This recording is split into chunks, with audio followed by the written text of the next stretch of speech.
Et pouf tout le monde, c'est Antares. Aujourd'hui, on se retrouve encore une fois, enfin, pour une vidéo Airsoft, donc après quelques vidéos un peu gaming, normalement.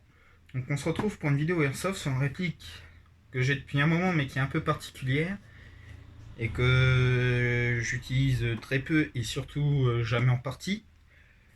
C'est donc un Colt 1911 déjà édition centième anniversaire de 2011 que j'ai eu, mais encore, enfin que j'ai eu il y a peut-être un an maintenant, mais en une édition encore plus particulière que celle anniversaire, qui est plus ou moins particulière et serrée à la fois, que j'ai eu chez destockagegame.com, comme vous le voyez sur l'étiquette juste ici.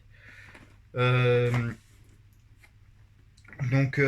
cette réplique, vous allez le voir, est très particulière puisque c'est une série qui a été faite il y a un an maintenant, quasiment, à quelques jours près. Nous sommes, enfin, la vidéo sortira dans les moments, un peu de temps après le 11 novembre, je pense. Donc le mercredi qui suit le week-end du 11 novembre. Quoique non, je vais la sortir, quand vous la verrez, ce sera le week-end du 11 novembre. Je vais la sortir plus tôt que prévu. Parce que c'est une réplique. C'est l'édition que Cybergun avait fait, l'édition limitée, des 100 ans de l'armistice. Donc on va voir ça tout de suite. Déjà, on va. C'est la boîte du 1911 A1 centième anniversaire, puisque la série spéciale a été faite à partir de cette version-là. Quand on ouvre la boîte, donc déjà la première chose qu'on trouve, c'est la petite notice, donc commun à tout, avec pas mal de choses pour tout ce qui est chargement, démontage, utilisation, les réglages et tout. Avec du coup le nom de la réplique, la licence Colt et le Blackwater. Donc je ne peux pas trop vous dire à quoi ça correspond. Le Blackwater, j'ai pas cherché honnêtement. Donc vous avez tout pour l'utilisation de base avec les rappels de sécurité et le coupon de garantie Cybergun. Cette réplique est garantie pendant un certain temps, donc déjà sur un an par votre vendeur. Et après, elle est garantie un certain nombre de temps, je sais plus. Je peux plus vous dire, je retrouverai. Je crois que maintenant c'est un an ou 5 ans, ça dépend. Normalement, il y avait une garantie à vie. Enfin, je peux plus vous dire, je me rappelle plus trop. Elle est garantie a priori 60 jours. Donc ça me paraît très peu. Enfin bon. Donc du coup dans cette boîte on retrouve déjà un petit paquet de billes, ne serait-ce que pour pouvoir l'essayer quand vous la recevez. Ce qui est pas trop mal, même si c'est pas des billes. Bon, c'est de la 0,20, moi je tire et je joue quasiment qu'à la 0,20. Et c'est de la bille normale, c'est pas de la biodégradable. Hein, c'est. Voilà, le paquet j'ai jamais utilisé, je laisse dedans d'origine. C'est de la bille normale, c'est. Vous allez peut-être à tout péter une centaine de billes. Et après dedans vous avez forcément étant une réplique CO2, vous avez déjà la clé à LAN pour pouvoir ouvrir le chargeur CO2. Et ce qui est commun à pas mal de packs 1911 de chez Cybergun, vous avez un adaptateur pour silencieux qui se vise directement dessus et qui donne un pack 14 mm anti-horaire, il me semble. Ce qui est, même si pour là c'est une réplique un peu spéciale, ce qui est pas mal. Je le fixe de temps en temps pour décorer sur mon Taurus de chez Cybergun qui utilise exactement le même pas. Donc ça peut être sympa, c'est marrant. Et surtout, le plus important, nous avons la réplique, donc qui est quand même dans le polystyrène propre à Cybergun depuis quelques années, mais qui est quand même bien protégée.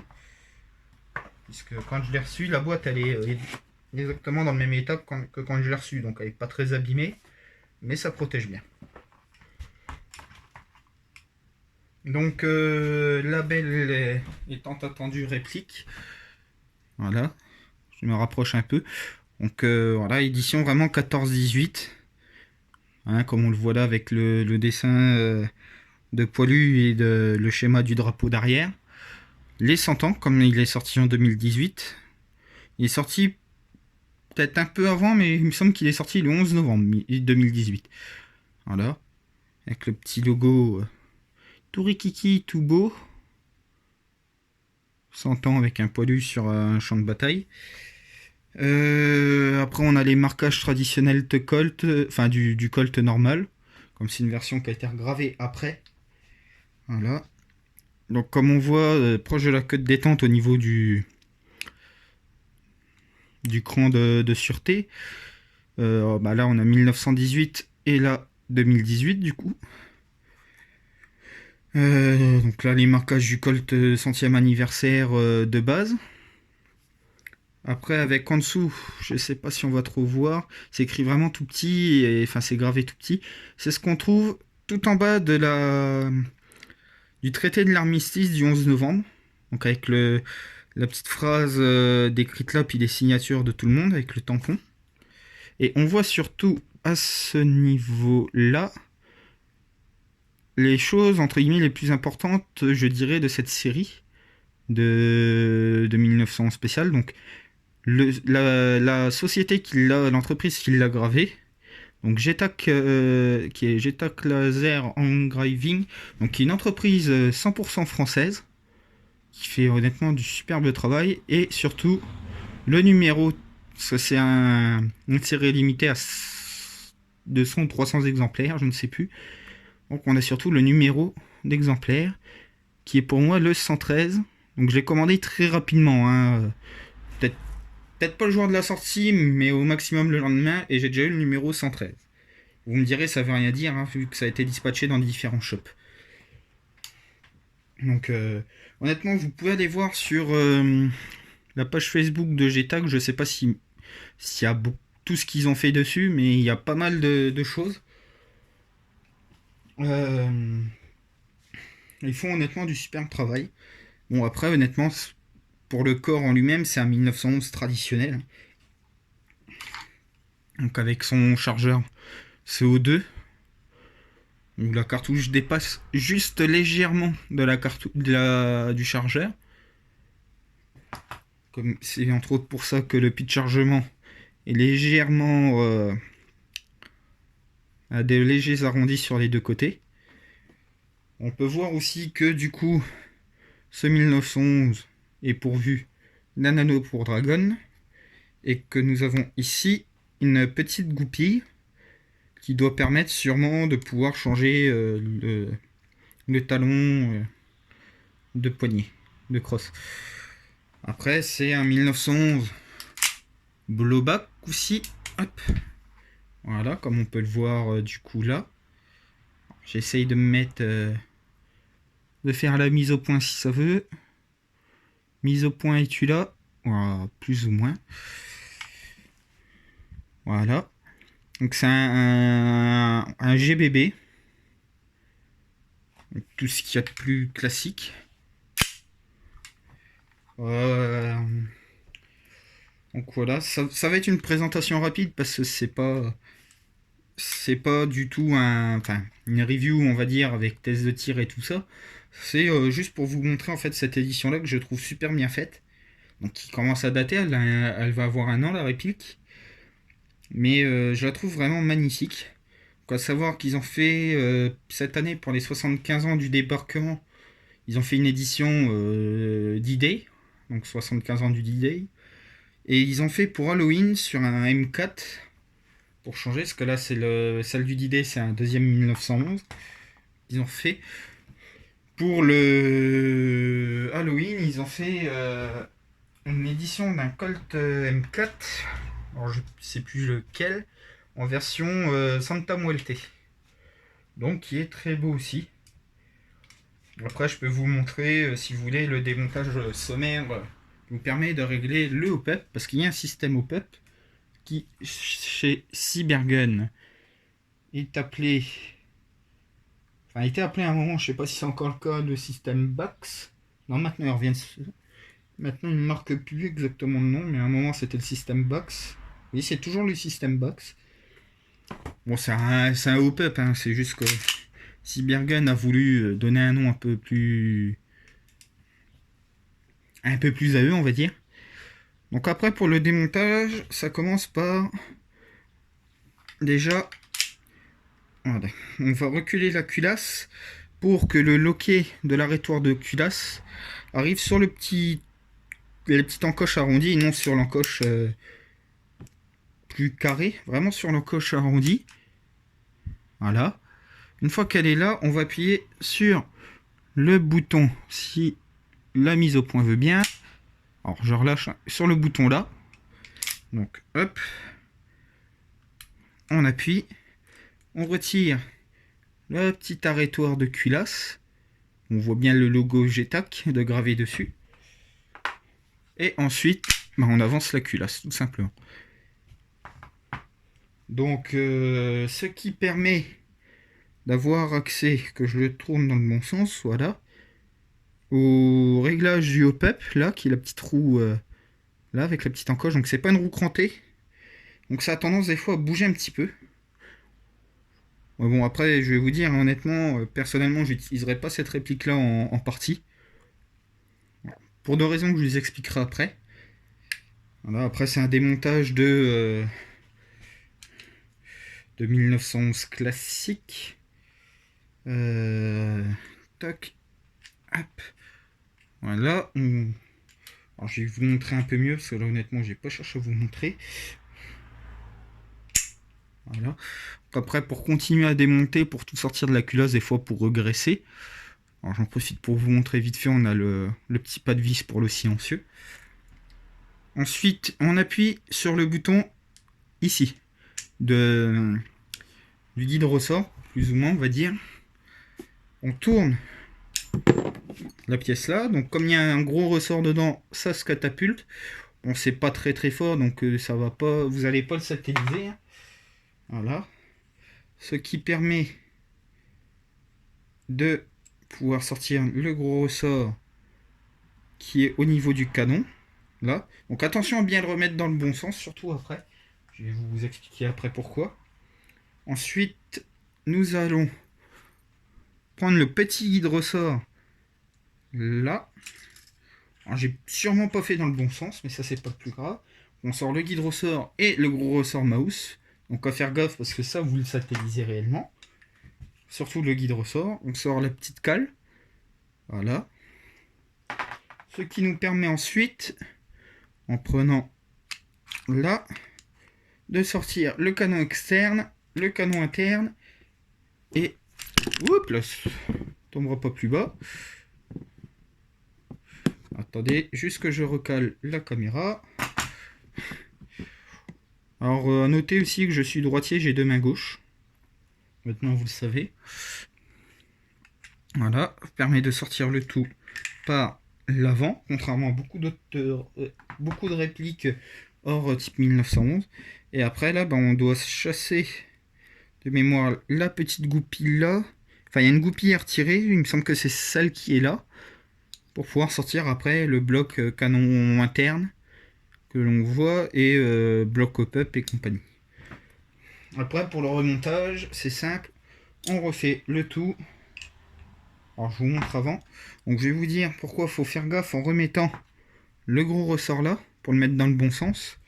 Moi, lors du premier démontage, quand je l'ai graissé, je ne l'ai pas mis dans le bon sens. Ça a coincé la culasse en arrière. Et j'ai dû forcer un peu pour pouvoir le remettre comme il faut. Et du coup, j'ai rayé en fait tout mon canon externe là. Ça, c'était pas dans le bon sens. Alors, je sais pas si ça le fait sur tous, mais mon ressort s'était coincé et du coup ça a tout rayé.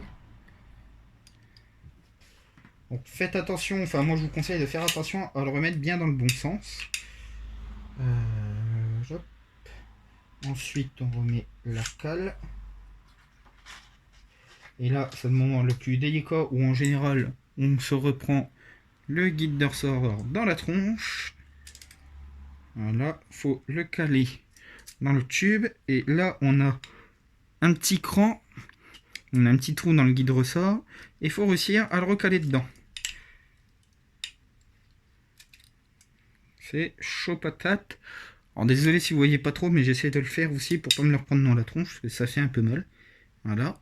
Une fois que ça a remonté, vous remettez le gros ressort. Donc là où vous avez le plus de matière, là, ça va en arrière. Vous le remettez, voilà, dedans. Bon, désolé de pas vous, si vous n'avez pas vu. Voilà. Ou ça, vous le rentrez là. Ensuite, vous remontez la cale du gros ressort. Donc vous le tournez à peu près à peu près de moitié. Hop. Et là, la culasse, tout l'intérieur de la culasse est remonté. Il ne vous reste plus qu'à mettre la culasse sur la carcasse. Voilà, c'est pareil, il faut réussir à bien le recaler. Hop. Voilà, vous tirez à fond. Enfin, moi, je le tire toujours à fond le temps de le remettre. Vous remettez la rétoire de culasse. Vous relâchez. Voilà, et là, c'est bien remis. Du coup, toc. Et voilà. Donc après, si vous voulez voir un démontage complet, je vous conseille d'aller voir les vidéos de l'entre du dingo sur à peu près n'importe quel type de... Enfin, n'importe quel 1911, puisqu'ils sont tous plus ou moins pareils. Donc là, avec la vis pour démonter tout le bloc nozzle et tout ça. Mais après, si vous voulez voir un démontage complet, allez voir sur chez l'entre du dingo, il fait de très bonnes vidéos. Hein. Donc je vous le conseille. Donc après, au niveau des sécurités dessus, j'en viens là parce que j'ai d'y penser, je voulais le dire avant mais j'ai oublié. Le petit cran de sécurité là, vous ne pouvez pas le mettre tant que la réplique n'est pas armée. Donc si vous armez, là vous allez pouvoir enclencher la sécurité qui est là. Du coup, ben, vous ne pourrez pas reculer la culasse. Mais ne vous inquiétez pas, le 1911 étant extrêmement bien fait là-dessus, si vous n'avez pas la sécurité de mise, vous ne pouvez pas non plus appuyer, vous n'allez pas relâcher le chien. Pour que ça relâche, il faut que vous appuyez sur la plaquette là. Et quand vous allez appuyer sur la détente, ça va tirer. C'est simple, c'est net, c'est une sécurité honnêtement que j'apprécie du 1911. Et que je trouve honnêtement très bien faite, très pratique. Ça évite de cirer une bille ou pour le vrai une balle dans le pied parce que ben, on n'a pas fait gaffe à notre doigt là.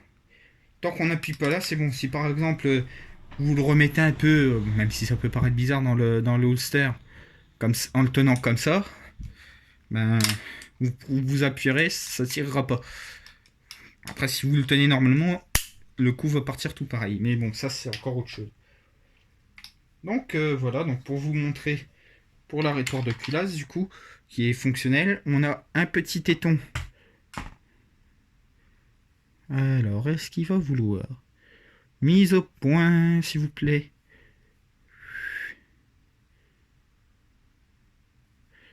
On va peut-être l'aider un peu, voilà. Là, avec la mise au point, ça va mieux. Au niveau du téton qui remonte vos billes dans le chargeur, vous avez un tout petit téton qui ressort là, ce qui permet d'actionner la rétoire de culasse, qui est du coup fonctionnelle quand vous n'avez pas de billes. Pas de billes ou plus de billes. Donc, voilà. Donc, sur ce, donc vidéo de 20 minutes du coup, sur ce, ben, je vous dis à bientôt pour une nouvelle vidéo. Ça sera certainement un peu de jeux vidéo pour changer. Ah bah je voulais sortir cette vidéo un peu plus tard, mais j'ai repensé qu'on allait être le week-end du 11 novembre. Donc je vais certainement la sortir samedi. Et si je me trompe pas, samedi ça tombe bien, nous serons le 11 novembre. il me semble. Pas tout à fait d'ailleurs. Donc ça sera le lundi qu'on sera le 11 novembre. Donc je verrai, ça sortira. Donc si vous la voyez un samedi, elle sortira un samedi, sinon ça sera un mercredi. Ou je décalerai exprès peut-être un jour de vidéo, puis je le mettrai. Vous aurez une vidéo en plus dans la semaine. Je ne sais pas encore, je verrai bien. Mais voici, vous aurez donc cette vidéo pour aux alentours du 11 novembre. De toute façon, vous le verrez bien. Donc sur ce, je vous dis amicalement et joyeusement à bientôt pour de nouvelles aventures. C'était Antares. Tchuss tout le monde.